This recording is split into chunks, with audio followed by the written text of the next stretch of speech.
Hi, this is Travis. I'm the blogger at Pursuing Glory, and coming to you tonight on a video blog.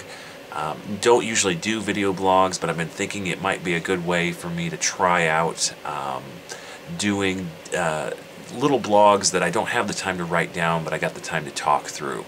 So we'll see how this goes. If this goes over well, we might do a few more here for you. But so we'll see. Tonight, I'm coming to you from my office. It's pretty bare bones, but that's not such a big deal.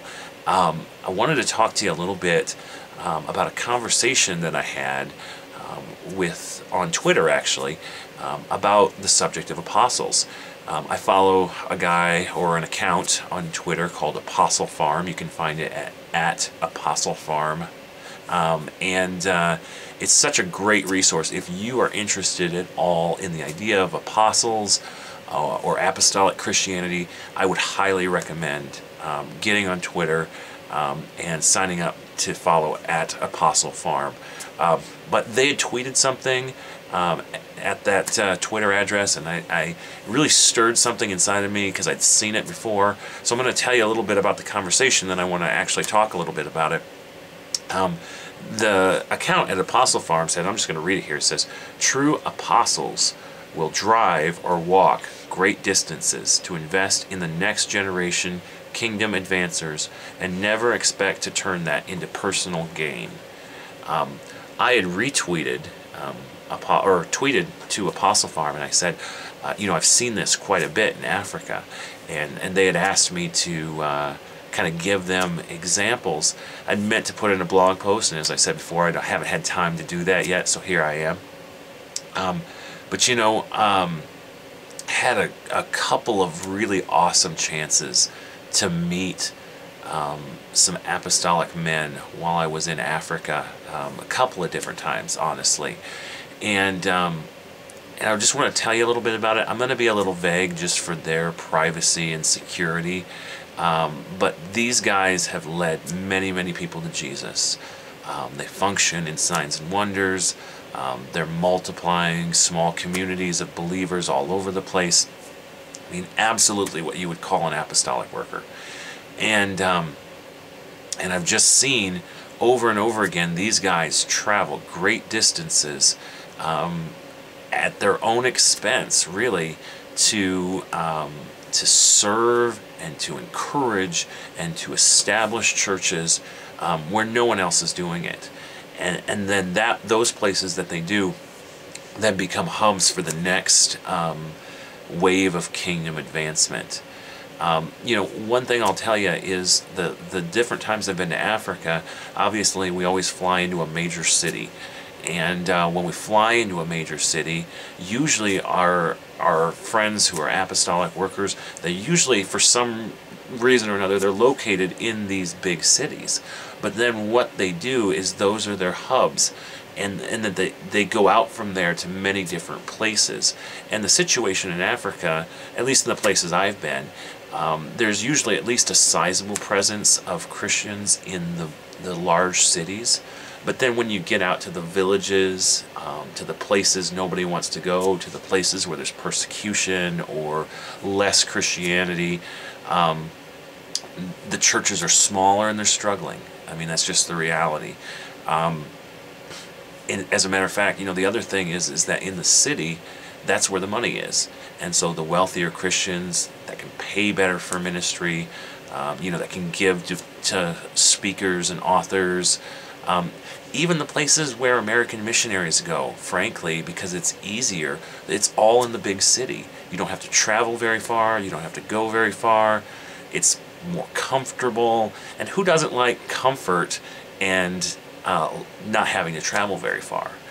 But these guys go because the Lord has called them to go, and the Lord has called them to take the gospel where no one else has taken it before. I've traveled with one particular guy a couple of different times, and the different times I've traveled with him, it's just been amazing. He gives leadership and support to oh, just probably under 100 churches or so, and just the most humble man. The Lord's really worked in him, and the Lord raised him up to in basically serve these churches after the man who founded a number of them retired, basically. And so he'll go into places. I mean, he's taken me places. I was one of the first white guys to ever sleep overnight in one of the villages that I'd been to. You know, I've been with him on roads that you would never want to travel in your right mind on. And this guy is just consumed with serving where other people aren't.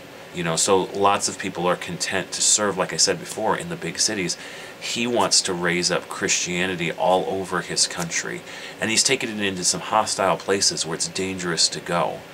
And I'm in awe of what he does. I mean, he's rented vehicles, he's bought his own vehicle, and that vehicle has just been destroyed by the condition of the roads and his continual use to go out and see these people in these far-off villages.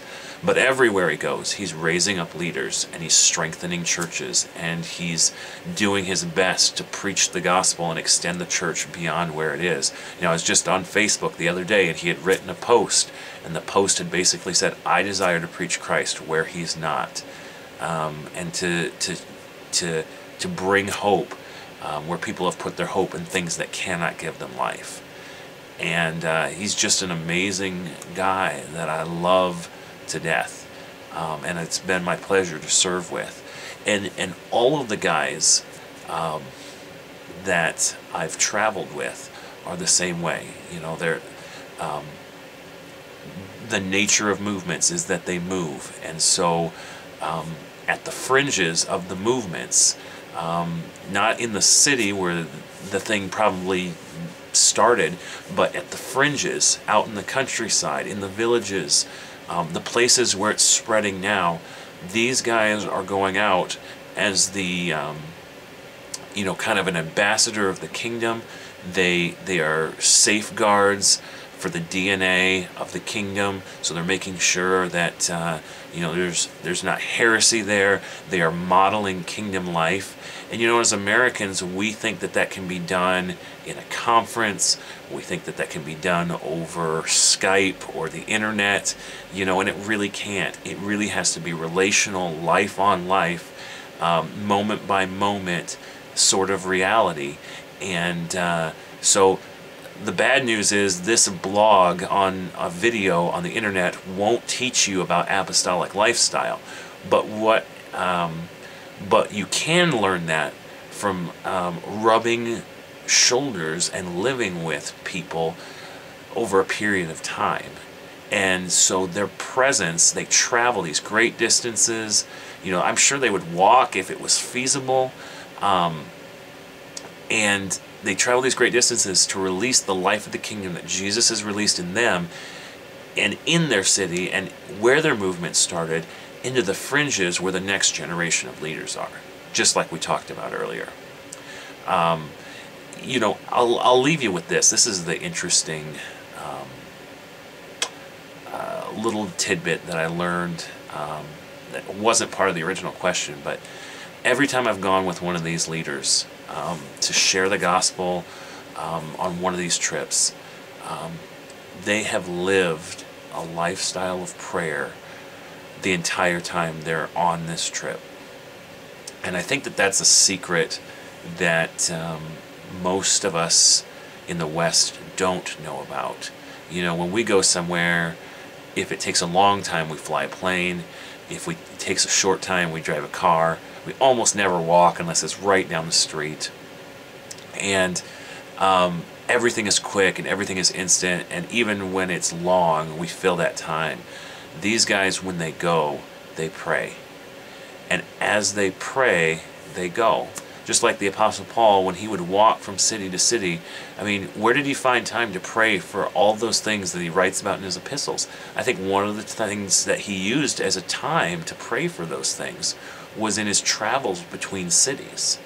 And I'm sure there were tremendous times of prayer as he walked with his team, and they prayed for the people of these churches. And these guys, as we traveled, they would pray while we were driving. They would pray in the mornings. They would pray throughout the night. I mean, it was ridiculous, the amount of prayer that these guys would work into these trips. And if I could just leave you with this, if you're desiring to walk in an apostolic lifestyle, and you're being sent from one place to another to invest in kingdom leaders and the next generation of leaders, spend parts of your time while you're traveling in prayer.